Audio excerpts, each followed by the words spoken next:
Assalamu alaikum students. Today I will tell you about the topic autosomal dominant inheritance. First of all, you should know what is the meaning of inheritance. The word inheritance means कि कैसे जो है different characters parents से offspring में जाते हैं. For example, अगर हम अपनी आई का कलर्स देखें, अगर हमारे पेरेंट्स का कलर ब्लैक है उन दोनों का, तो हमारा भी ब्लैक होता है. इट्स मीन आई का कलर किस पे डिपेंड कर रहा है? पेरेंट्स पे डिपेंड कर रहा है. तो अभी वैसे हम ऑटोसोमल डोमिनेंट इनहेरिटेंस को डिस्कस करेंगे.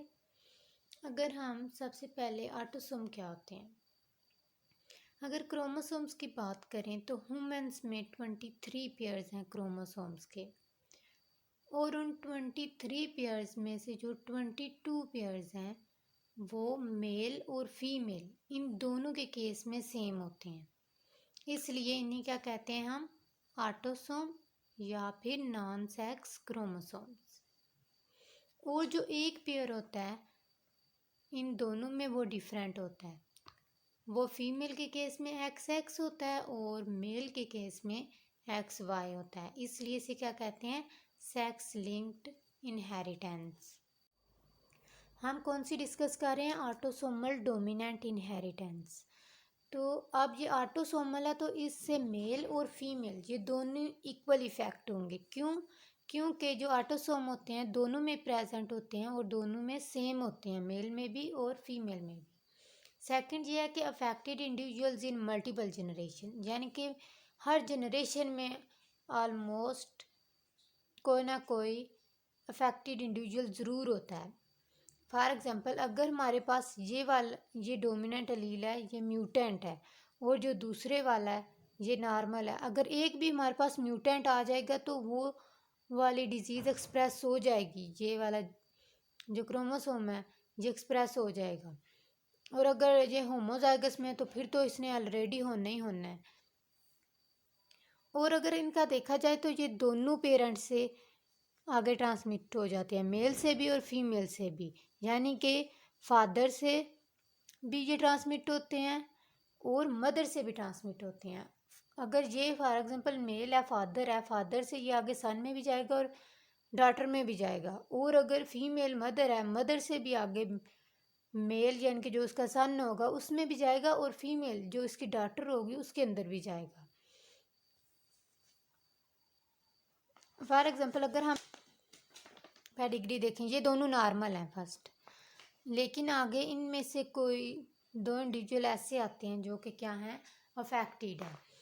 अब ये क्या था? अफेक्टेड है. इसका जब क्रॉस किसी नॉर्मल वुमेन के साथ हुआ तो फिर इसके भी आगे क्या आ गए हैं? अफेक्टेड चाइल्ड आ गए हैं. और अगर हम इसका देखें और इसका भी अगर क्रॉस किसी नॉर्मल मैन के साथ हुआ है लेकिन फिर भी इसके आगे चाइल्ड क्या हैं? अफेक्टेड हैं. इससे इनसे आगे जितनी भी हम जनरेशन देखेंगे, हर जनरेशन में हमें कोई ना कोई ऐसा इंडिविजुअल ज़रूर मिलेगा जो कि अफेक्टेड होगा. अगर इसका क्रॉस हम किसी नॉर्मल से करा दें फिर भी इसकी प्रोजनी में भी कोई आगे अफेक्टेड ज़रूर होगा, और ये जो है आगे ऐसे सिलसिला चलता रहेगा. तो इसलिए हम कह सकते हैं कि ये जो है कोई भी जनरेशन स्किप नहीं करती और ये मल्टीपल जनरेशन में अफेक्टेड इंडिविजुअल प्रेजेंट होते हैं. इसके बाद जो है थर्ड ये है कि जो ऑटोसोमल डोमिनेंट ट्रेट होता है, बेसिकली इसे हम ट्रेस आउट भी कर सकते हैं क्योंकि ये हर प्रोजनी में प्रेजेंट होगा. इसके एग्जांपल में हमारे पास पोर्फिरिया वेराइगेटा आ जाता है जो कि ट्रेस्ड बैक हुआ था टू वन कपल, जहाँ से ये वाली यानी कि अगर डिजीज़ यहाँ से शुरू हुई है तो फिर इधर से आगे इनके पेरेंट देखे गए, फिर इधर से इनके पेरेंट देखे गए, और फिर हमें पता चल गया कि ये डिजीज़ यहाँ से शुरू हुई थी, इसलिए traced back to one couple. For example, इस कपल तक ये आ गई है. और ये कब ट्रेस बैक हुई थी? इन लेट 17th सेंचुरी के एंड में साउथ अफ्रीका में हुई थी. साउथ अफ्रीका कौन सा मुल्क है? ये अफ्रीका का एक कंट्री है. और इसके सिम्टम्स क्या थे? अगर हम इस डिजीज़ के सिम्टम देखें जो कि ऑटोसोमल डोमिनेंट डिजीज़ थी। कौन सी डिजीज़ है? पोर्फिरिया वेराइगेटा। इसमें क्या होता था, बेसिकली जो स्किन थी, जो लोगों की स्किन थी वहाँ पे स्किन ब्लिस्टरिंग हो रही थी, क्योंकि इंक्रीज सेंसिटिविटी ऑफ सनलाइट। जब और सेकंड ये था कि उनकी जो यूरिन थी उसका कलर कौन सा था? पोर्ट वाइन कलर हो गया था। सम टाइम अगर ये भी आ सकता है कि बाज़ औक़ात ऐसा भी होता है कि जो ऑटोसोमल डोमिनेंट इनहेरिटेंस है वो वर्टिकल ट्रांसमिशन के थ्रू भी होती है। यानी कि हमने पीछे पढ़ा है कि ये सिर्फ ये मेल से मेल और फीमेल इन दोनों में जा सकती है, लेकिन कभी कभार ऐसा होता है कि ये सिर्फ मेल से मेल में जाती है और फीमेल से फीमेल में जाती है, इसलिए इसे हम क्या कहते हैं? वर्टिकल ट्रांसमिशन भी कहते हैं कभी कभी। अब अगर हम देखें इसकी ट्रांसमिशन कितने % आगे जा सकती है, कितने % चांसेस होते हैं कि आगे जो बेबी पैदा होगा उसमें ऑटोसोमल डोमिनेंट इनहेरिटेंस होगी या नहीं होगी? 50% चांसेस होते हैं उसके। 50% चांसेस होते हैं कि इंडिविजुअल में ये होगी।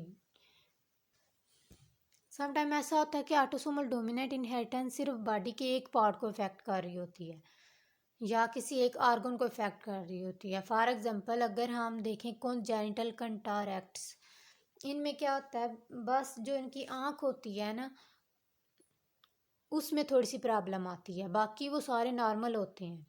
जैसे प्लियोट्रोपिक इफेक्ट देखें हम, one gene affect more than one trait, यानी कि एक जीन होता है और वो एक से ज़्यादा ट्रेट्स को अफेक्ट कर रहा होता है। जैसे फॉर एग्जांपल ट्यूबर स्क्लेरोसिस, अगर हम ट्यूबर स्क्लेरोसिस को स्टडी करें तो हमें पता चलता है कि इसमें सिर्फ एक जीन इन्वॉल्व है, लेकिन उसमें म्यूटेशन डिफरेंट आ जाती हैं जिसकी वजह से वो एक से ज़्यादा डिजीज़ काज करता है। ये क्या? Tuber sclerosis. ट्यूबर स्क्लेरोसिस की वजह से क्या होता है? एक तो एपिलिप्सी, जिसे हम मिर्गी अपनी ज़बान में कहते हैं, ये काज करती है। सेकंड, इसमें लर्निंग डिफ़िकल्टीज़ भी होती हैं, यानी कि जो पेशेंट होता है ट्यूबर स्क्लेरोसिस का, वो जल्दी से कुछ सीख नहीं सकता।